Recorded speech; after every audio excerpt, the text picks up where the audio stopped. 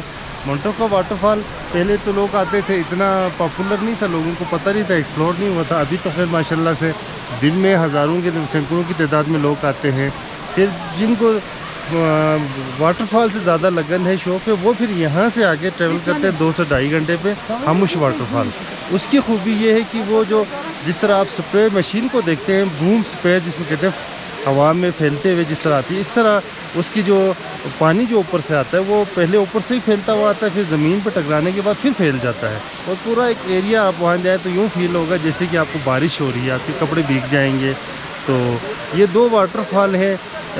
ضرور انشاءاللہ لوگ یہاں پہ آئیں گے، اور یہاں پہ اب کافی زیادہ ایکٹیویٹیز بھی کراتے ہیں۔ یہاں پہ رات کو رہنے کے لیے بھی اب جگہ ہے، تو ایسی ایڈونچر پلیس کے اوپر رات کو رہنا بھی بہت زیادہ آپ کو گرمیوں میں یادگاری ہوتا ہے۔ ٹری ہاؤس بنے ہوئے ہیں، ان میں بڑا ہی مزہ آتا ہے۔ باہر کا ماحول اور شہروں کی نسبت ادھر ٹھنڈا ٹھنڈا ماحول، ٹھنڈی ہوا چل رہی ہوتی ہے شام میں، صبح میں، تو ایک الگ سے ہی ماحول۔ سردیوں میں کیا اس کا ہوتا ہے، جم جاتی ہے؟ یہ جم جاتی ہے، پوری فریز ہو جاتی ہے اوپر سے نیچے تک، وہ ایک الگ سا نظارہ ہوتا ہے دیکھنے کے لیے۔ جب اوپر سے نیچے تک جمتی ہے، نیچے بھی سارا ایریا جمع ہوتا ہے۔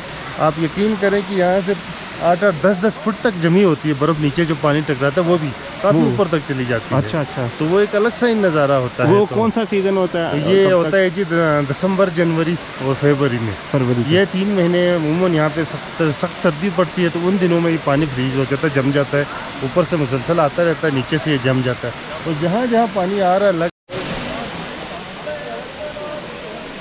پل کراس کیے تو پانی کے شور کے ساتھ نعت نبی صلی اللہ علیہ وآلہ وسلم کی آوازیں بھی آنے لگی۔ کچھ نوجوان منٹوکا آبشار پر خدا کی قدرت کو دیکھتے ہوئے ہمارے آقا نبی پاک صلی اللہ علیہ وآلہ وسلم کی مدح سرائی کرتے ہوئے نظر آئے۔ دل باغ باغ ہو گیا۔ نبی پاک کی شان اقدس میں ہدیہ عقیدت نے منٹوکا کا ٹور یادگار بنا دیا ہے۔ ہمارے پیارے نبی صلی اللہ علیہ وآلہ وسلم باعث تخلیق کائنات ہیں۔ آپ صلی اللہ علیہ وآلہ وسلم کے صدقے ہی ہمیں پاکستان ملا ہے۔ اللہ پاک ہمارے پیارے نبی صلی اللہ علیہ وآلہ وسلم سے ہمیں پکی سچی محبت عطا فرمائے۔ آپ صلی اللہ علیہ وآلہ وسلم کے احکامات کے مطابق زندگی گزارنے کی توفیق عطا فرمائے۔ آج کا ولاگ اتنا ہی تھا، ملتے ہیں اگلی ویڈیو میں، دیکھتے رہیے راٹر پاکستان۔